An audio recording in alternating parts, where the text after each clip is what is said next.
ex-fire chief from Burns, Oregon, Chris Briels.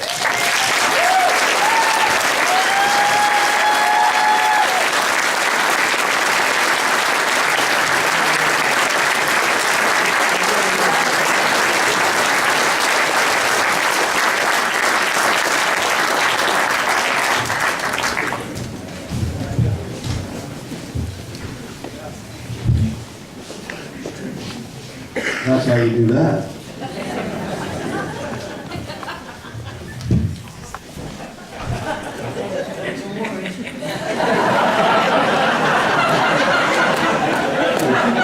That was kind of fun, wasn't it? My name is Chris Briels. I moved to Burns, Oregon in 1978. You been there? It's a good little place. It's got a lot of beautiful people there. It's got a lot of wonderful country. A lot of resources that you just wouldn't realize driving through town. I grew up on a ranch in Colorado, and I always learned that you help your fellow man. And you live your life right. You know, there's a difference between right and wrong. And if it's wrong, you don't do it. If it's right, you stand up for it. It's pretty simple. It's pretty easy to figure out. It should be. I was asked to come and talk, and I readily agreed I would drive. My friend Todd Applegate drove me up here. And I want to talk to you about what I saw in Burns, Oregon. How many people here saw what happened to the Bundys in Nevada? Did it ever occur to you, as it did to me, when I watched that, I thought, uh-oh, there's a bunch of radicals and the government's going to get rid of them. But that's because that was the information that I was getting on my TV. And what didn't work out quite right for me, didn't ring quite true, was all of a sudden the BLM, after rounding up their cattle and killing them and doing all kinds of stuff, the BLM left. And I thought, how is that? Not knowing the true facts, not knowing the actual things that happened, the BLM left. To me, that meant the BLM was in the wrong. And they knew it. And they left. But I didn't know anything about Ammon Bundy. I didn't know anything about Cliven. And all of a sudden they said, well, Ammon Bundy is coming to Harney County. And he's going to be talking. Because of what the atrocities that had happened to Dwight and Stephen Hammond in Burns, in Harney County. Here these guys are. They get 5 years for setting a backfire to protect their own property that burned less than 150 acres of sagebrush. What is the best thing you can do for sagebrush? Yeah, burn it and it'll come back in grass. So they didn't harm the property. They saved their ranch. They were sentenced to a mandatory minimum of 5 years. Well, they got, and the judge says it would shock the conscience to impose these fines on these men for this type of an infraction. So they got far less sentences. They went and they served them. They got out of prison, and the government says, no, wait a minute, they forgot to serve the mandatory minimum. You have to go back. And they sent them back. So Ammon Bundy, he shows up with his people, and I'm going, what is going on in my backyard now? I got to go find out about this, you know. I'm not going to listen to anybody else. I'm kind of a bullheaded old turd that makes up my own mind. And I grew up on the premises that when you meet someone, you give him a good firm handshake and you look him right square in the eye. That's how you greet someone. And if you've ever done that, if you've lived your life that way, you suddenly realize that you can judge character fairly quickly that way. I went to the fairgrounds to find out what was going on. And I had chips on my shoulder. I thought, now, you know, I'm not going to have somebody coming in and causing a problem in my county. I shook Ammon Bundy's hand and I looked him in the eye and I immediately knew this is a real person. This isn't some phony person. This is a person that's concerned and honest and caring and loving. I mean, you can tell it right away. So I sat there in that meeting and they gave us some training on the Constitution of the United States of America. Like what Ryan was talking about before. They gave us some training. They gave us the history and the history of the committees of safety and how valuable they were and what they were for. What the committee of safeties were for is to keep the government in line.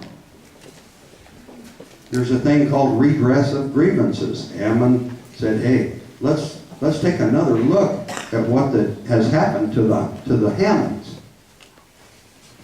That's a redress of grievance. Let's look at this. Let's see. Was it conducted correctly? Was it done right? Let's do a grand jury, figure it out, and if it wasn't done right, let's fix it. You know, it's pretty easy to sit back and say, well, do we have a problem? Okay, yeah, we do. Okay, what's it going to take to fix it? That's all there was. So he talked about the committees of safety, and we had about 60 people there, and they said, do you think we should have a committee of safety? And it was unanimous. All the hands went up. And I'm sitting there, and they said, well, let's open it for nominations. And so they nominated the first person, and I thought, boy, that poor guy, he just, look what just happened to him. I was the second one. Later on, the first man that was nominated, he bailed out. He didn't want any repercussions. He didn't stand up on his own hind feet and speak out for what he believed because he was worried about some other issues. I thought, okay, I barely know what the Committee of Safety is, but I know that there's a responsibility here. And I have helped the people in my county since the day I moved there, and I wanted to be a public servant still. I had retired in 2006 as the Burns Fire Chief because of the 5 fusions that I've had to my back and some problems that I encountered while running the ambulance service. I was still the Harney County Fire Chief and looked at as a public figurehead. I'm fairly well known as brutally honest. If you ask me a question, I will give you the answer, and it's going to be true. If you don't like the truth, don't ask me a question.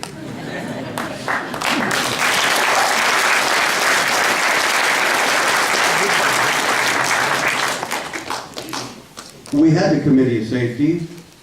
We did a rally. We went up to the Hammonds. We sang songs to them. We gave them flowers. And we got back, and Ammon went out and took over the refuge. They say that it was an armed takeover, you know, and all of that. There was nobody at the refuge. They went out there. They had weapons. So it's a first, you know, it's part of your constitutional right. They didn't hurt anybody. They didn't threaten anybody. They didn't do anything other than go out and take over the refuge. And I didn't understand why. I didn't understand why did they do that. Because I didn't know. I just simply didn't know. I didn't understand what I do now. That's why I stand before you now. So the more people that understand what's going on and what your rights are, the more important that is. So they take over the refuge, and immediately everybody in town says, "Oh my God, that committee of safety, look what they just did." We didn't have any knowledge of it. We didn't know what was going on. So I went out to the refuge. And what did I see when I got to the refuge? You've all seen the news media and the $9 million of damage that they did to the refuge and all of that. I went out there, an armed standoff. Okay, an armed standoff. They say there was an armed standoff in Harney County. And there was. There was an armed standoff at our courthouse and at our junior high. There was no armed standoff at the refuge. When I went out there, I told them who I was. There was a pickup parked across the way, but I talked to them and I said, "Hey," and they said, "Yeah, go on down." So I walked down. I didn't have somebody holding me on both arms or anything like that. I walked down there, and what did I see? I saw a great big blue dumpster there. And there were people hauling trash to that dumpster. That's what these horrible people were doing, is cleaning up that cesspool that they had encountered. It hadn't been maintained. It hadn't been taken care of. There were dead rats in the shed and just mess everywhere. They were cleaning it up. I saw a guy replacing a light. I saw people working as a team.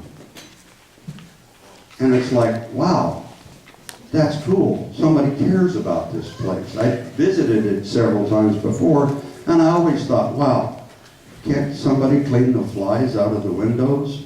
Can't somebody sweep the floor? Now they claim that they did all this damage to the refuge. Well, I'm here to tell you, they didn't do any damage to the refuge at all. All they did is enhance it, made it better.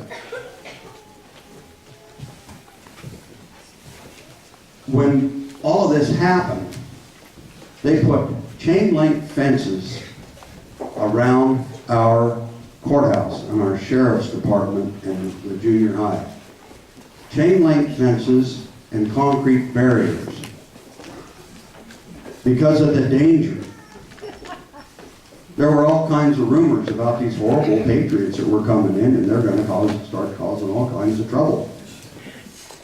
And the patriots that showed up, you want to know what horrible things they did? We had a rip-roaring snowstorm, and these nasty patriots were out there shoveling out fire hydrants and handicap parking. That's what kind of horrible people they were. They were so horrible that they actually took coffee and sandwiches to the people that were guarding the courthouse and our airport with automatic weapons. That's what kind of bad people they were. Well, okay, they shut down the schools. They shut down the BLM. They shut down the Forest Service. They gave all the employees the gag order that you cannot go to any of these meetings. You can't talk about this. You can't do anything. I'm here to tell you that I was out at the refuge lots of times. And I felt like my city that I lived in was way more dangerous than the refuge. Way more threat there. We had MREPs running up and down the street. We had Black Hawk helicopters at the airport. We had great big generators and lights that stood up in the air, and they just made the whole place light up. People couldn't sleep up by the courthouse because of all the noise and all the lights. There wasn't a gun at the refuge that could reach 30 miles. Not a single gun out there could have reached Burns. But everybody was supposedly in this great fear from these horrible people there that were going around and teaching the Constitution, that were teaching about our rights. Where was the fear coming from? It was generated by the government and by the FBI. Were we protected by our sheriff's department? No. No. Was our sheriff out there looking after our best interests? No. He was doing exactly what he was told by the FBI. That's a sad thing. We had blacked out windows, black SUVs wandering around town, and everybody said, well, that's the Patriots. You got to watch out. You know, they're creepy people. I went to a friend of mine's house, and he told me, you've aligned yourself with the wrong people. And I said, what do you mean? And he said, well, over here at the Armory this morning, he said, some of your Patriot friends were over there. And he said, we had to call the cops on them. And he got a call on the phone, and he says, they're over there again. And he poked me in the chest, and he said, you go find out what your cohorts are doing. I said, I don't have any cohorts, but I ain't afraid of any man on this earth. I'll go find out. So I went over there, and at the refuge, there was 2 white vehicles and a black SUV. And as soon as I got there, they took off. Well, the 2 cars went one way, and the black one went the other way. And that was at the Armory. That was at the Armory in Burns. And so I followed that vehicle. I didn't have my lights on or nothing. I just followed them, and they realized I was following them, and I wasn't going to go anywhere. And when we got to McDonald's, they drove around the parking lot for a while, and they stopped. And I got out, and I went and I said, hey, my name's Chris Briels, and I've been here a long time, and there's a lot of weird things going on in our community, and I just had a friend of 25 years say that you guys are my cohorts, so I'd like to know who you are and what you're doing. And they said, well, we're just a couple of guys going through town looking for a place to start a new business. And I said, well, typically we don't start a new business in our armory. And he said, well, we weren't at the Armory. And I said, yeah, you were. I just followed you from there. And they said, well, you have no right to follow us. And I said, yeah, I do. Yeah, I do. And I said, I just want to alleviate the fears in our community. You know, if you weren't doing anything, I just want to know the truth so that I can talk to my people. I don't like to see people be afraid. And they said, we're just a couple of guys starting a business, like we said. And then the smaller of the 2, they weren't dressed in Patriot outfits or nothing like that. They were just dressed in ordinary clothes. One guy had a shirt that looked like he'd been painting in it, and they had ripstop pants on like Nomex pants. And the smaller one said, well, yeah, we were at the Armory. Okay, and what were you doing there? Well, we were just looking at the deer in the backyard. There was a 4-point back there that's a pretty good shooter. And I said, well, typically we don't shoot the deer in the yard at the Armory. And I sense that you're not being honest with us. Would you please be honest with me? He said, well, we just want to get something to eat. That's all we want to do. And I said, I will buy your meal if you're just honest with me. Tell me the truth. That's all I'm asking. They wouldn't give me their full names. They just said they wanted to eat, so they did. They went into McDonald's. I took a picture of their license plate, and I have it on my phone still. And I went to go up to the courthouse to find out what was going on. Bear in mind that I've lived there since 1978. There's not a person in Harney County that doesn't know who I am. And I walked up there to the concrete barricades and guards with automatic weapons in full tactical gear. And I went up there, I parked my rig, and I thought, well, I'm going to go over there. Guy met me with a rifle, says, what are you doing? I said, I need to go talk to Dave Ward. Something's not right. He said, no. He's in meetings. He can't talk to you. And I said, well, can you tell him Chris Briels is out here and I want to talk to him? He said, if you have a problem, you call 911. And I said, I'm not going to abuse the system like that. I said, but I do want to talk to somebody about some suspicious activity. And he said, just call 911. And I said, well, thanks for nothing. you know?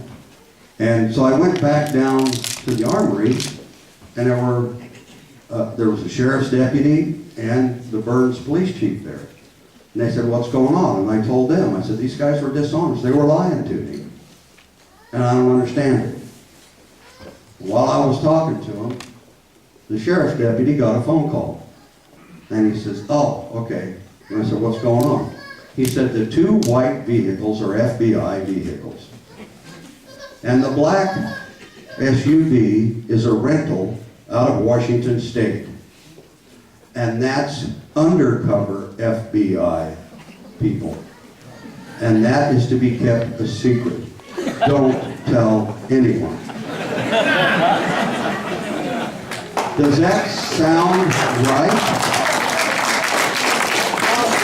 You know, if you look at something, it's either right or wrong. That didn't feel right to me. So I was stewing about that. And our Harney County judge had his Harney County meeting at our high school. The bleachers were full of people. There were probably 3 times as many people that are here. He was out there strutting around on the basketball court, and he said, hey, first thing, he got the microphone, he said, I want you to know that there's a Harney County Committee of Safety, and they're in no way, shape, or form affiliated with Harney County. Now, they've got a website, and they've got our county logo on there, without our permission. And he wants you to know to don't give any credibility to these people, you know. And this is in front of all these people. And so, the microphone got there. My time's up, but I'm going to finish this a little bit.